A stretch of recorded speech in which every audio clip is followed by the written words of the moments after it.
Welcome to this event.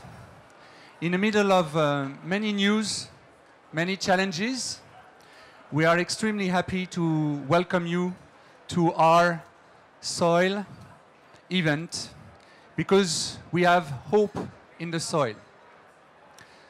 Before giving the speech to Mr. Minister, I would like to thank you first of all. Thank you for supporting this event, Minister of Alimentation and Agriculture.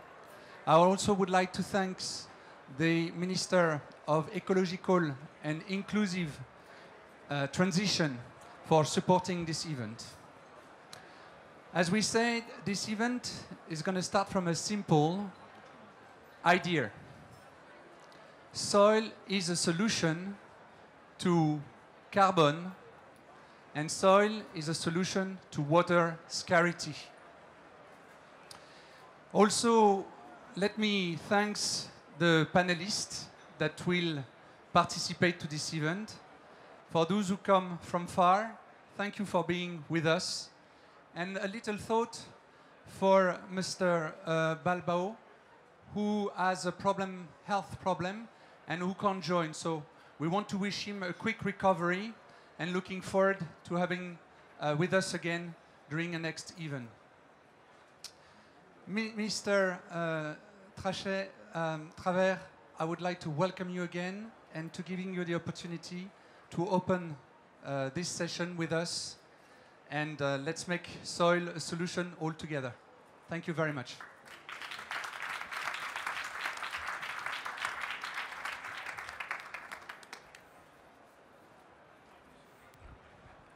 Bonjour, mesdames et messieurs. Good afternoon, ladies and gentlemen. Thank you very much for welcoming me here. My name is Travers, and I would like to, first of all, congratulate the Danone Group for taking the initiative to bring together and to mobilize private actors, private stakeholders who work for the health of our soils. Congratulations with this initiative and your project. Soil is a primordial factor of agricultural production. Without soil, there is no agriculture, and therefore no food available to feed the planet and to ensure food security. Soil, as we know, really cover many things: environmental, economic and societal aspects. And in general, agriculture is right at the core of the problems of our times, in particular climate problem. And France is a very agricultural country. And this great agricultural nation is convinced of the strategic character of the agricultural sector. And while agriculture was often accused, I would say, on the other hand, that agriculture will give us the solution and that it really should be at the heart of any debate on climate. This initiative of 4 for 1,000 that France has launched in 2015 and which has now become an international initiative wants to provide practical solutions involving all actors. And I would really like to thank Emmanuel Faber to be on board with this initiative for 4,000, which was launched, as I said, in France, by France in 2015, and which we will continue to support. As you know, this initiative wants to improve the organic content of soil and encourage sequestration of carbon in soil. That will give more fertility to the soil, so therefore a better yield, and that will make it more resilient to climate change, and it will also be good for biodiversity. So we have several advantages to do with food security, to do with limiting the rise of temperature to 1.5 or 2 degrees by 2100, and also it's important for sustainable development.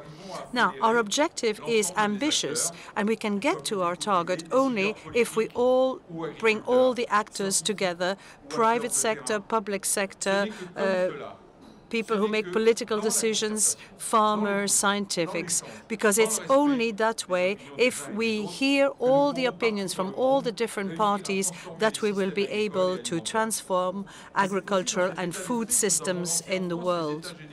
And that's why in France we have launched a food convention which brings together all the stakeholders to ensure and to support the transformation of agriculture and food systems, systems that should bring value, to create value and to divide it equally among all actors, and thus to respond to the demands of consumers. Now, this is a difficult task because we don't want to impose a model, but we want to promote and create new practical solutions that are adapted to local conditions, to the types of organization, and also faces up to the social, economic, environmental questions. And to do that, we need companies, because it's not realistic to think that in order to reach those transition objectives without companies, we might succeed. I don't think we can. And I'm very happy, as I said already, that Danone has now become a partner in this initiative for 1000. And we have everything to gain from our work. We can share our work, we can share projects, each one of us in his own place, with his own objectives, with actions, initiatives, and means of implementation.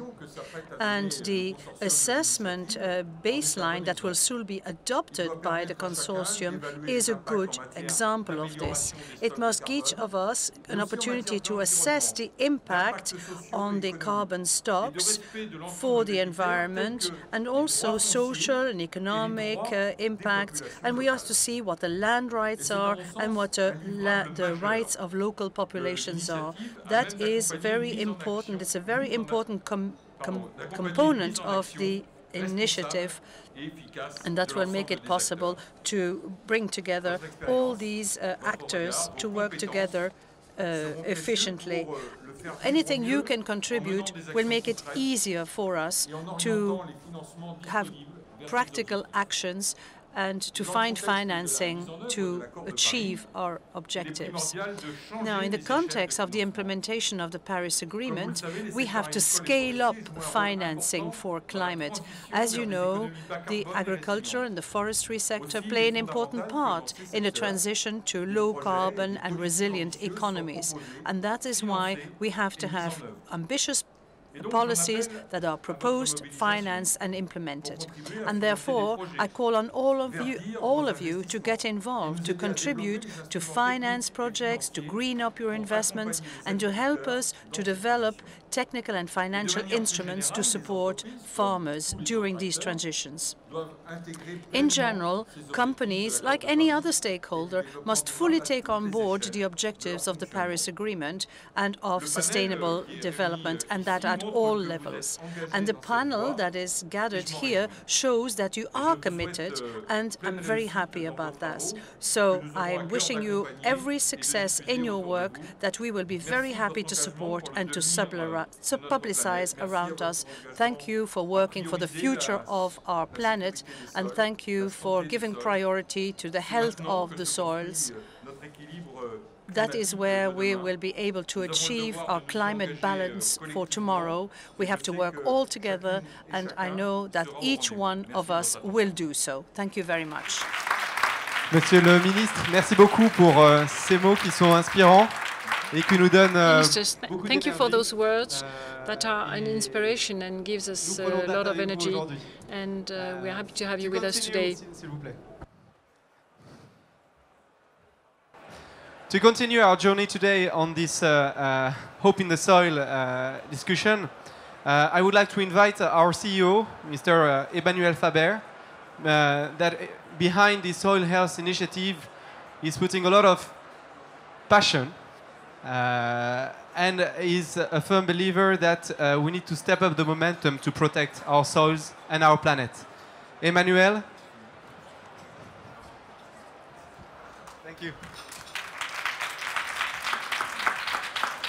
Just before you have to leave, I would like to thank you again, Mr. Minister, cher Stéphane Travers, for your introduction and your support and your leadership. Thank you so much again.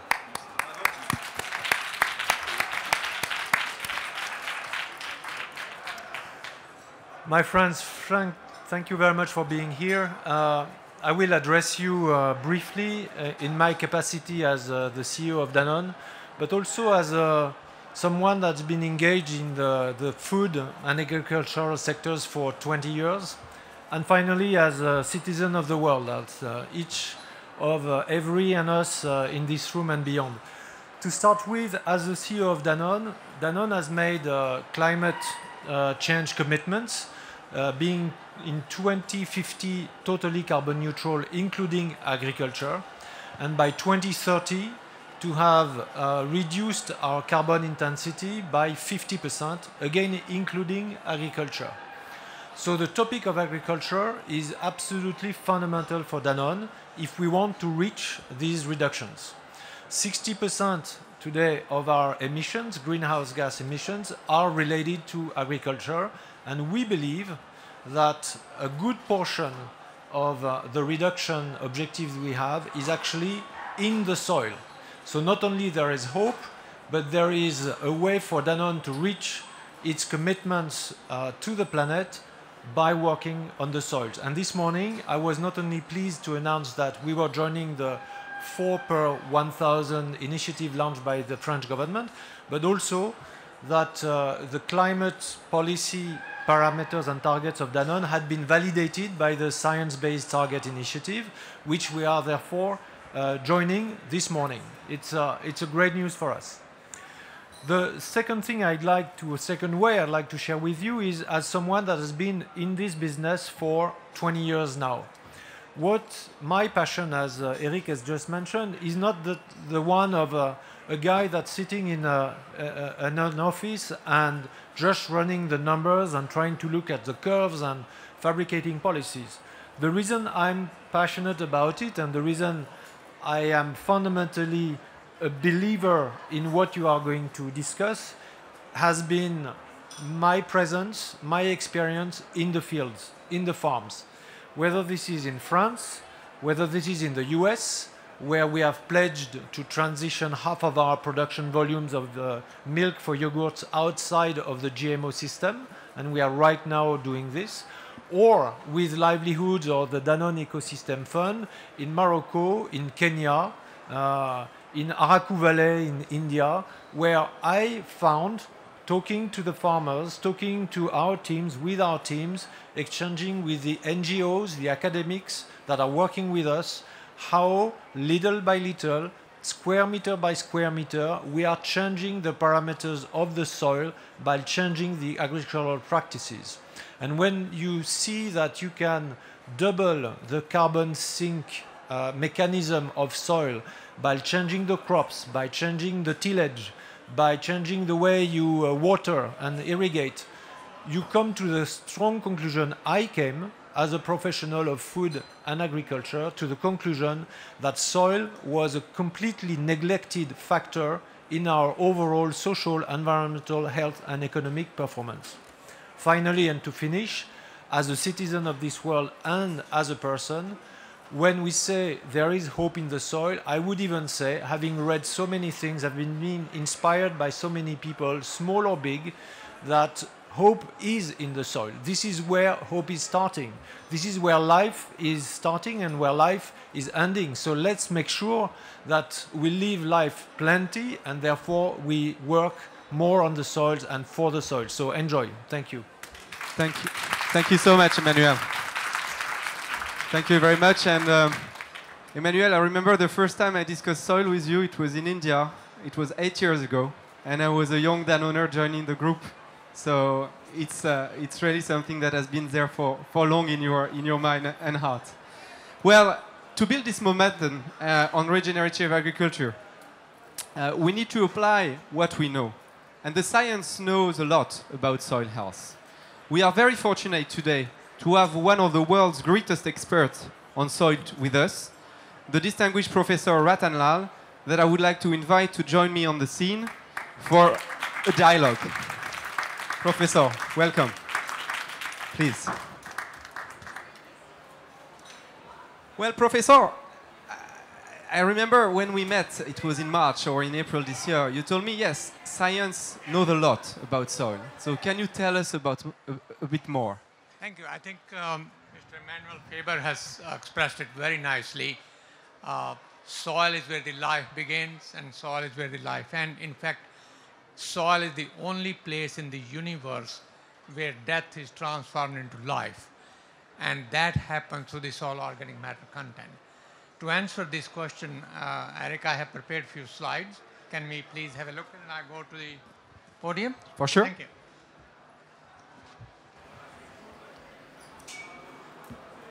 I wanted to mention that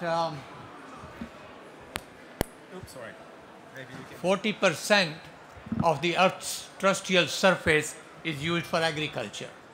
75% of agriculture land is used to raising animals. 70% of the global freshwater withdrawals are used for irrigation. 30 to 35% of the global greenhouse emissions are contributed by agriculture, and yet, in spite of all that, 1 in 7 person is food insecure. In fact, the number has increased in last year by 11%, and 2 to 3 in 7 are malnourished, which means we need to change the business as usual to bring about a transformation. And I'm so delighted to see that Danone has really taken that initiative to help transform the agriculture from that perspective. With severely degraded soil health, productivity cannot be enhanced by improving just one factor at a time. For example, soil fertility cannot be managed just by adding fertilizers. Soil compaction cannot be eliminated just by deep plowing. Drought cannot be mitigated just by flooding the soil. Erosion cannot be controlled just by installing terraces. The fact is, we have to bring about complete transformation through a systematic treatment of the problem through soil-centric approach. And that approach is what I'm delighted to see and hear today from the CEO of Danone, they have adopted. So how do we meet the food demands? The world actually already produces enough food to feed 10 billion people. Thus, food and national security must be achieved by reducing waste. That's one important part. Increasing access to food by alleviating poverty, inequality, wars, and political instability. That's where private sector can play a very important role. Improving distribution of food, increasing use of perhaps plant-based diet as a component of the protein. It was already mentioned by Mr. Faber, accepting personal responsibility. Each one of us is a perpetrator and a victim. We have a responsibility and we can make a big difference in doing that. But also increasing agronomic productivity from existing lands, restoring degraded lands, enhancing biological nitrogen fixation by legumes, converting some agricultural land back to nature, not increasing agriculture, through a system of sustainable intensification of soil health. And for that, soil organic matter is the most critical component. And that is where the 4 per mille and the Danone's pledge of 50% emission by 2030 and 100% neutrality by 2050. Sir, we are delighted as a scientist community to work with you on that part. So the idea is not appropriation of additional resources. The idea is utilizing of resources more appropriately. Now, if we did this kind of things, it's not a question of increasing the land area under cereals, for example. The idea is, the goal is to decrease from 620 million hectare now to 500 million hectare by 2100. Nitrogen fertilizer, the goal is to decrease it from 200 million ton now to 100 million ton. And the desired goal of increasing the cereal yield, which is right now is about 3 tons per hectare, it's possible, doable technically to double it. Therefore, the idea is not to bring more resources in, the idea is to improve soil health and therefore eliminate the poverty. And the goal of soil health improvement is use the best in a best way known and save the rest for nature. We are only one of the 8.7 million species and use 40% of the natural resources. And that is where the goal is sustainable intensification. Produce more from less land, less water, less input of fertilizers and pesticides, less input of energy. And that's what the regenerative agriculture is. That's essentially the idea of recycling and reducing the emissions, producing more from less. And I'm delighted to be partnering with Danone. I think you are a role model company, and I hope the others will follow. Thank you. Thank you very much, Professor. Thank you very much. And this is what Professor Lal very often calls to be soil-centric. And I think that's a sentence we will use moving forward. Thank you very much, Professor. So after this very inspiring discussion about the importance of soil, I would like to welcome our panelists that have accepted to join us today to share their experience about soil and from different perspectives. First of all, let me welcome Mrs. Rajeli Nicole, who is the Regional Director of Oxfam Pacific. Rajeli, if you want to join me.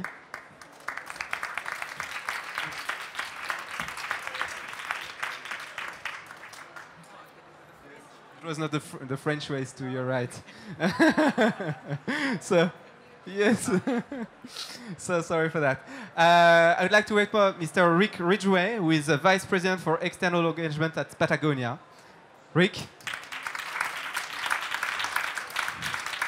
Welcome. And Mr. Bernard Giraud, who is the President of Labview Ventures.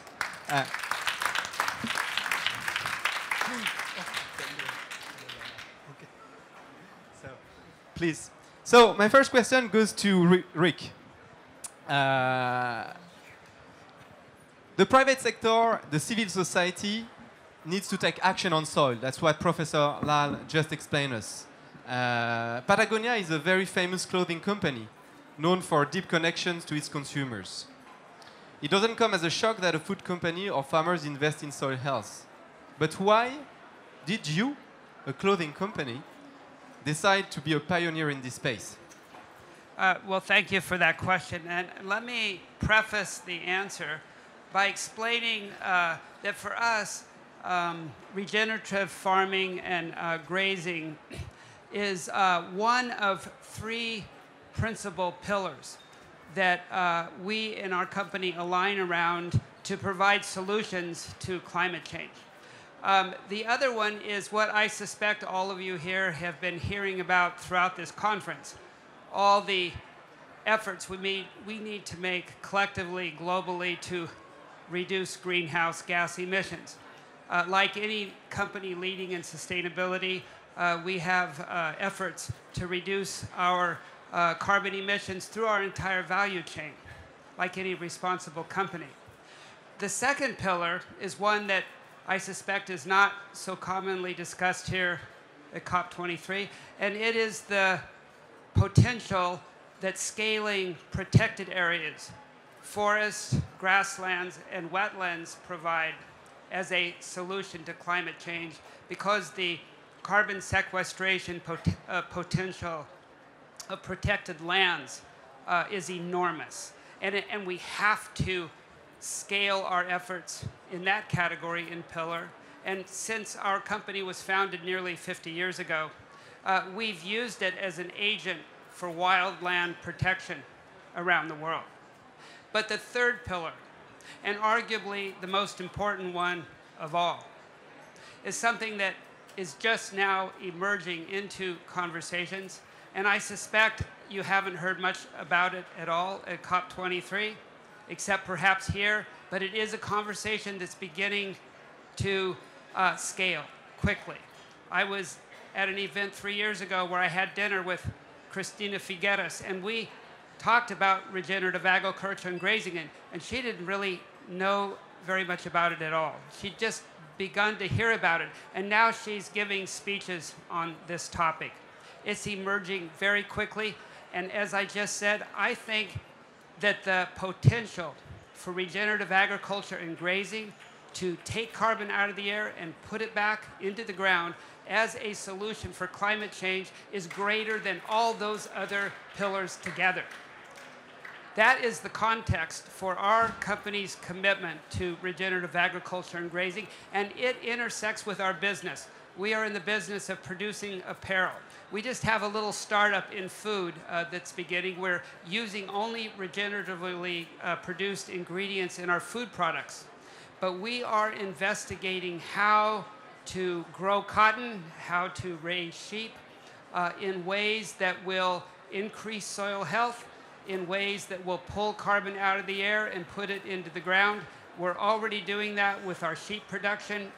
We have a food product using bison, American bison. We've actually measured the amount of carbon going back into the ground with that one product. And it is 9 tons of carbon per hectare per year coming out of the air, going back into the soil. That's why we're committed to regenerative farming and grazing. That's why all of you need to learn as much as you can about this topic.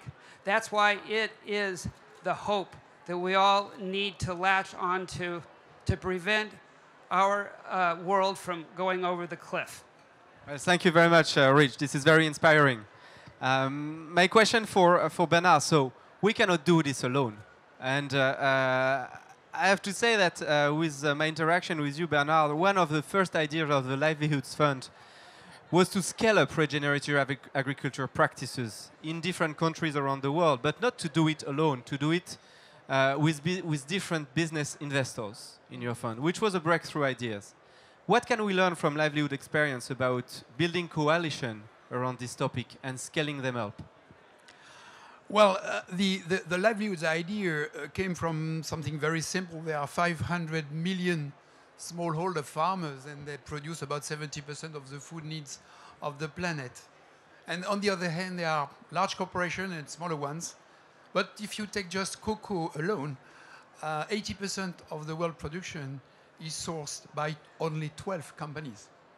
So if we leverage the power of large corporations, if some of them, and hopefully in the future, all of them will engage in a transformation journey, we will have a very strong power. That's the idea of the coalition. For example, in Madagascar, we have a coalition of Danone, Mars, a Swiss company called Firmenich, and a French company called Prova. All of them are engaged in the transformation with 5,000 smallholder farmers to produce better vanilla, increase the productivity while restoring the soil and biodiversity, and at the same time doubling the revenue of farmers. For us, it's not social against soil or climate. It's all together. When you're a small farmer, in fact, you are the most exposed to land degradation, to deforestation. You may be also an agent of deforestation when you have to nourish your family and you have no alternative. So at the same time, if we are able to rebuild the house starting from the foundation, which is the soil, but not only the soil. Soil is organic matter. As Professor said, it's also the water, capture for underground water. But it's also a biodiversity and its income increase. So we can, in a way, close the loop, gradually move from a vicious circle to a more virtuous circle. Thank you very much, Bernard. Have you finished? Yeah. Rajali, smallholders.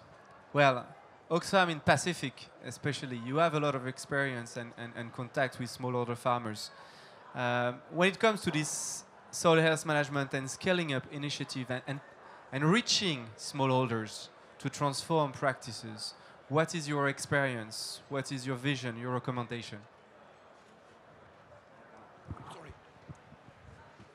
Thank you for the opportunity to provide a perspective from the Pacific, but also just talking about our work in Oxfam. I think it's important for us, this is our experience, that it's not just talking about agriculture. It's not, here the conversation is about soil. But let's take a step back. For us in the Pacific, land is part of us. Yeah? Land is just not the earth. Land is the people, but land also is part of our identity. Right? And I think that's what we have to keep at the back of our mind all the time, or rather at the center. So, as the professor had said, soil-centric. Soil-centric is based on the idea that the land feeds, the land gives. It's a sustenance. We all have these, we say Mother Earth, right?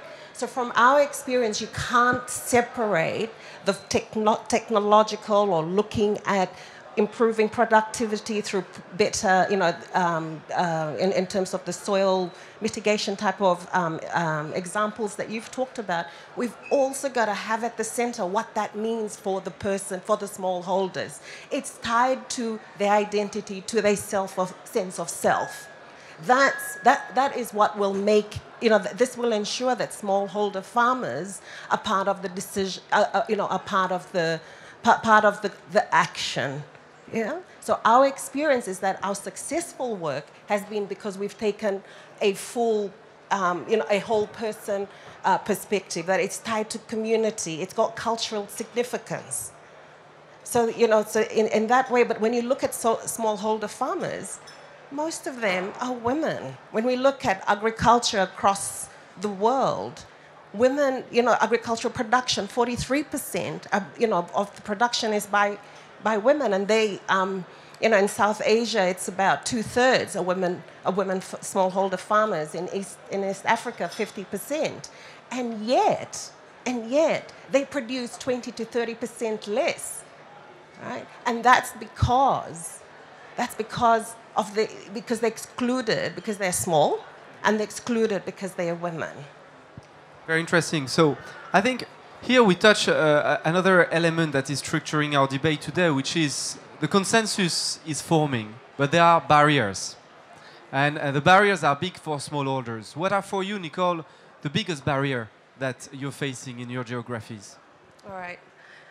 Can I have two? For sure. All right. So the first one is definitely lack of investment, yeah? And that's something that we've talked about a lot here, and we're looking at adaptation financing, and that's why it's been really important, the conversation in the Buller zone, to actually ensure that adaptation financing comes in, so the investment side. But the other component is what I talked about already, which has to do with land rights and ownership. All right. In that way, so, and if I may, and this, I think, Emmanuel, you had, or maybe Jean-Christophe, you had said right at the beginning that that you have a simple idea, and the simple idea is that, sorry, remind me again, I need my glasses. The simple idea is that soil is a solution to carbon, and soil is a solution to water scarcity, right? It's not just soil, it's land, and it's land rights and ownership. And at the heart of it is about people, right? And at the heart of it is about food sovereignty. And if we say food sovereignty, it's about independence and autonomy. So we have to ensure that smallholder farmers are part of that decision-making process. They're part of the equation. And that's what the barrier is that they're never, they're never at the discussion table. So that's why it's been really good to see organizations, foundations like Danone take a leadership role in building coalitions. Right? Thank you, Nico. Yeah. Sorry. No, it's all right. Well, it's a panel discussion, so Thank I won't you very own much. the mic. So it's very interesting because, Rick, what we hear the passion, and Patagonia has always, and you were explaining us this morning that you use your business for something, for a cause. Activism is part of your culture. I don't know if it's the right word. But doing that, going out of the bush, you must have faced a lot of barrier. For instance, when you transition to organic cotton. Can you tell us how you manage that internally, externally? Well, internally, it's perhaps a less of a barrier at our company that would be in other companies. We're privately held. We're in business to be agents for environmental protection. Our mission is to identify and then implement solutions to the environmental crisis. And that mission is why we have embraced regenerative agriculture and grazing. Regarding barriers, Eric, I would suggest that an initial one, which we don't think is that difficult to solve, is creating a standardized alignment among all of us about what regenerative farming and grazing means. And recently, our company has worked with other stakeholders to solve that barrier by creating a standard that defines regenerative farming and grazing. You can find it on our website. We completed it with other stakeholders only about a month ago. But it is a standard and a standardized definition that also embraces what you're saying, because it's, in addition to defining specifically what soil health means, it also brings into the same standard, the same standardized requirements, commitments to animal welfare and also commitments to human welfare, commitments to the livelihood of the farmers living and farming and ranching the soil. So we address all three of those pillars. And in each of them, we have defined very specifically what is required to achieve a standardized performance in soil health. We've identified the protocols of never tilling the soil, of using cover cropping and crop rotation to optimization, to introducing composting.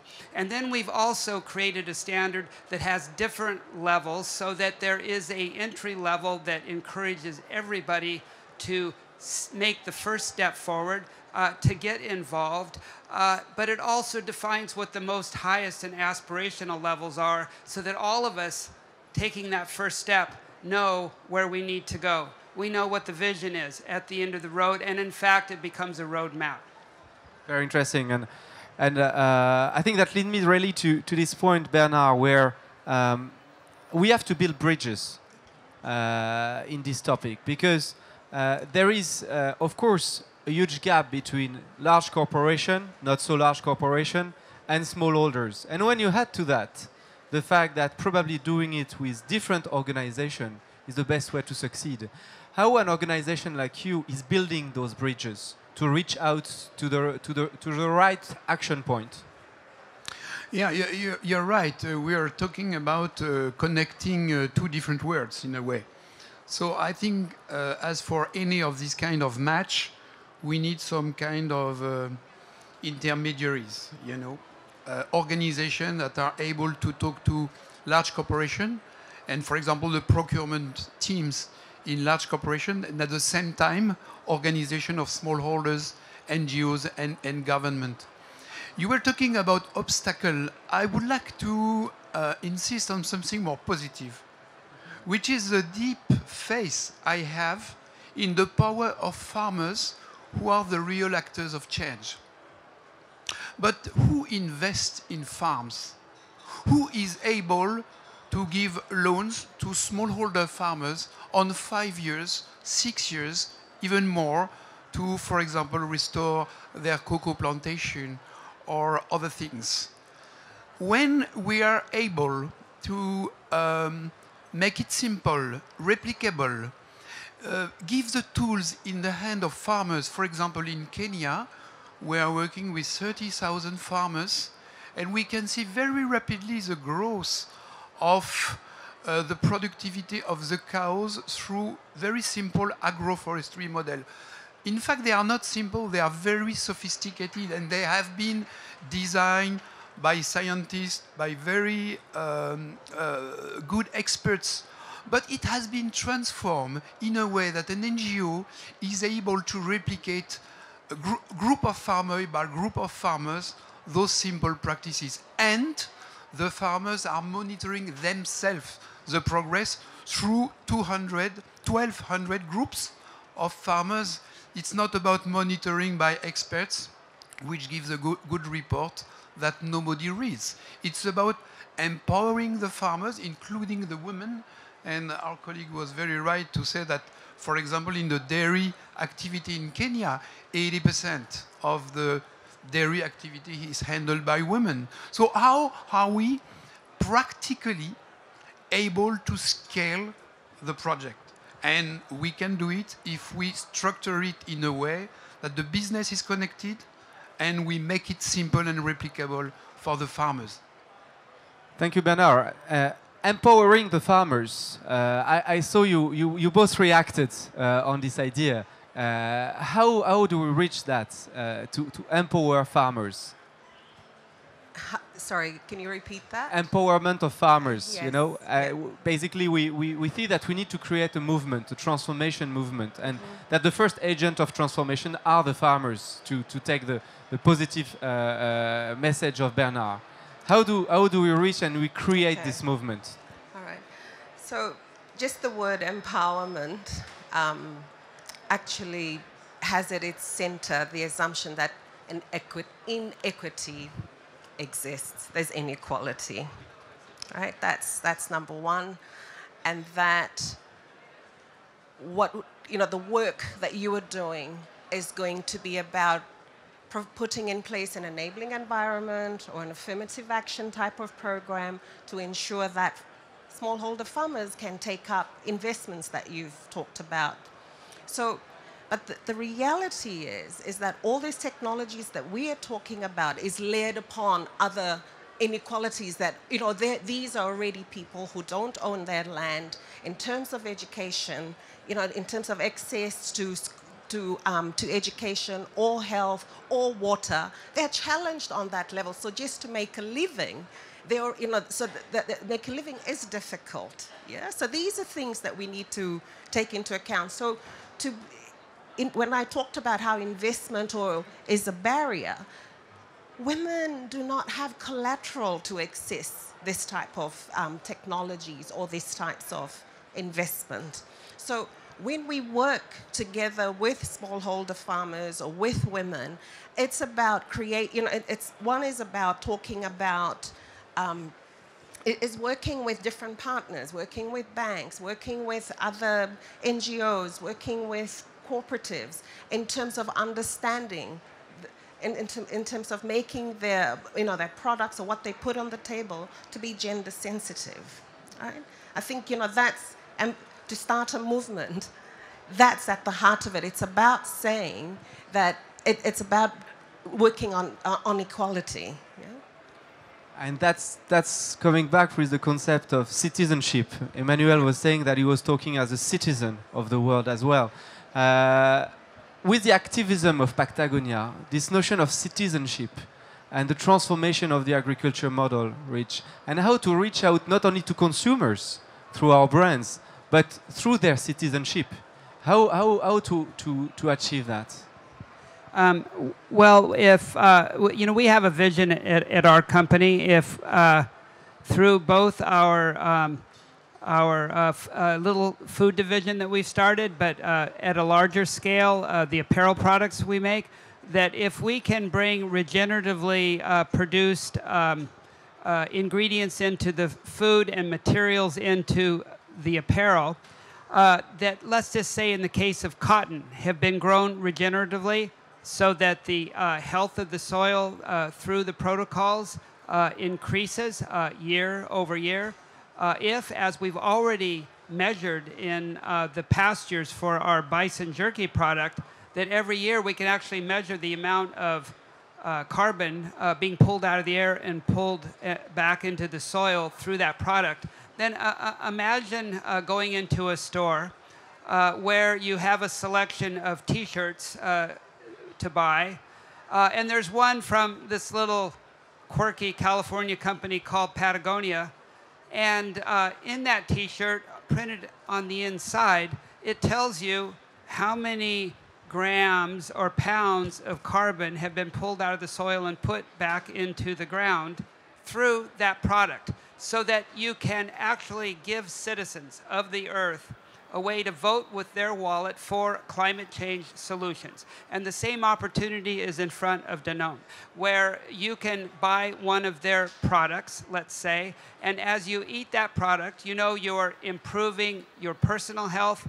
At the same time, you are measurably improving the health of the planet. Thank you very much. Professor Lal, thank you. Please. I wanted to go back to the question of bridge, yes. building bridges. Yes. In fact, I think soil carbon sequestration is the bridge to the future. It is. This is the best bridge ever between the present and the future. We have a potential to mitigate 60 to 65 parts per million of CO2 from the atmosphere. This technique buys us time until the low carbon or no carbon fuel sources take effect. What else bridge could be better than that? And that's a very important concept. Thank you very much. Well, that leads me also to another element of the equation. So we talk about citizenship, building those bridges, and the economic model that lies behind. And what we say very often, the livelihoods of the farmer, Bernard. The name of your organization is Livelihood Ventures. So it's not only about soil, indeed. It can be also about land, but it's also about how people live. So how to take this compelling element of livelihoods of the farmer into account in this journey? I think it's very much linked. If we come back to the Kenyan example, this project will sequestrate through agroforestry about 500,000 tons of carbon. This means organic matter. Organic matter means more fertility. Planting trees that are fixing nitrogen in the soil, for example. At the same time, we increase the production of fodder for cows. It's a farm that is average 1 hectare. Huge density of farmers, 30,000 farmers. We will multiply by 30 the volume of production of milk in this area. At the same time, the revenue of farmers. So for me, there is a direct link. What is a real source of anxiety for me is the next generation. In all our projects in the world, I can see farmers who are between 50 and 60, sometimes above 60. How do we make the job of being a farmer attractive to the young generation? They have seen their parents struggling for earning nothing or little, always struggling with poverty. If we are not able to demonstrate through concrete example at scale that this job can be the job of the future, and then not having a kind of simplification, having farmers spreading chemicals, but really farmers cultivating the cycles of life to produce more food, less in food insecurity, then it will be something really important for all of us. So I really pledge for embarking in how we can join forces to create to encourage a new generation of new types of farmers, and especially in developing countries. Thank you very much, Bernard. There's hope in the soil. Hope. It's a fantastic word. What is your hope, Rich and Rajali? Well, the hope, my personal hope, and it reflects the hope for our company, is that this can truly scale. You've heard from the other panelists repeated references to supporting smallhold family farmers. In our company, we also are convinced that that is where the hope resides. We are committed to finding solutions to the other barriers, to finding funding, to allow small family farmers to make that transition to regenerative, to guaranteeing them markets at the end of their journey, to help them figure out technologies that actually measure the amount of carbon that they're putting back into the soil so that they can also receive ancillary revenue from carbon credits so that they're making more money regeneratively farming than the guy next to them is with traditional techniques. That's our hope, and we feel it is very realistic, so realistically that I think you might even call it inevitable. Inevitable if we're all going to collectively find a solution to the climate change dilemma. Thank you very much, Reggie. What's my hope? That's a very big question. A fair and just world, right? That should be our focus when we're looking at, here at the COP23. But when we link it back to the question of livelihoods, the question of farmers, earlier on I talked about how, women are smallholder farmers. That's their key area. That's where they work. But they're not just farmers, right? They're the ones who are taking care of the home. They're the ones who are having to,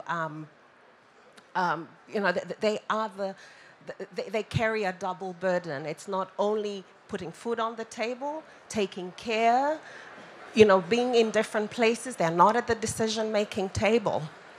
And that's what is not working today, right? So when we talk about livelihoods, I really hope from this session is that when we talk about soil, we talk about the whole person who's there. And when we look at women, and when we talk about sovereignty, we actually have to take into, and when we look at the stresses on agriculture, the stresses on food production, we need to take into account population growth. And here, when it's linked to livelihoods, linked to women, it is about, and when I talked about earlier on about independence, it's about women's ability to make decisions, not only in terms of what technology they have access to, but also their ability to make decisions about when to have children. That is really important. It's about, it's about rights, and it's about human rights. And that fair and just world should ensure that, that we not only look at them as smallholder farmers. That's at the core. When we speak about citizenship, at the heart of it, about decision-making, is about our ability to make choices.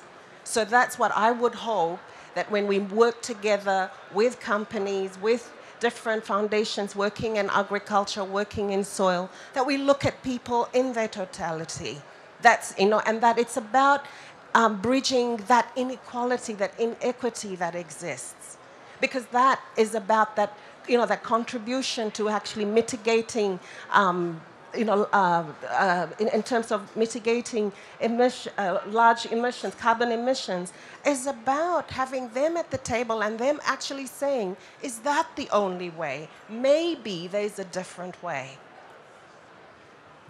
Thank you very much. Bernard. Simple hope and very quick. I hope that, like Danone, many other companies will embark in the journey. Embark in the journey is not just good words. It's about transforming deeply the way they purchase. It's looking at the environment of the farm, of the ecosystem of the farm. It's giving mid or long-term guarantee to the farmers. It is changing the mindset of the way we practice business. So I hope that, like Danone, we have also Mars, we have other companies working with livelihoods. There will be many, many in the future that are really deeply, practically, on a day-to-day basis, engaging in this difficult but very exciting journey. Thank you, Bernard. Professor, can I kindly ask you, what is your hope?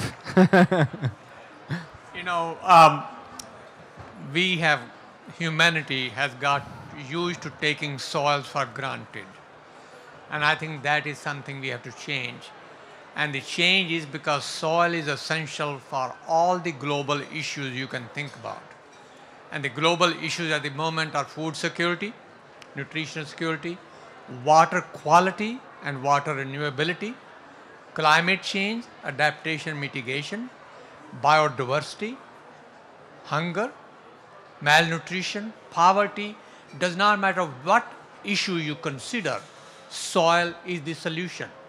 In fact, the solutions lies underfoot, and we sometimes have a problem of not recognizing it. I think this is about the time I keep on saying out of all the 23 COPs, I attended the first 6 and the last 3 one. I think this is the time when we are getting together to the consensus that soil is the solution. Soil is the hope. Soil will save us. Thank you very much.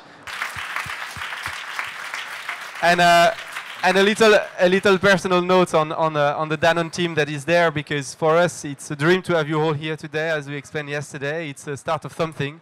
So again, a warm thank you from the Danone and the Danoners that are there in the room and all behind the soil and the potential of soil. Thank you. So thank you so much. It's a huge responsibility to make the conclusion instead of Mr. Hulot, our minister. What I would like to take as an outcome of all this discussion is that we have to embrace complexity. And we should be confident, because with the diversity of point of view that we had inside the panel, I am pretty confident that we will find the answers. The answers from a scientific standpoint, the answer from a community engagement standpoint, the answer from coalition of for-profit that will share maybe different type of perspective, business opportunity, the answer from hybridation and funding mechanisms such as the one that has been launched by Bernard inside Livelihood.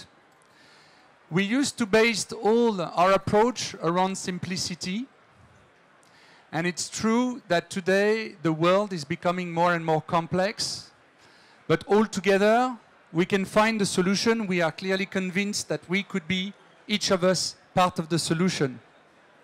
So today we just start the first step, a little step, but an important one. We are building a bridge. Thank you, Professor, for this image. We are building the bridge between generations for a new carbon-free system for and with the soil, for and with the land, for and with the people, people as farmer, people as citizen, and of course people also as well as consumer.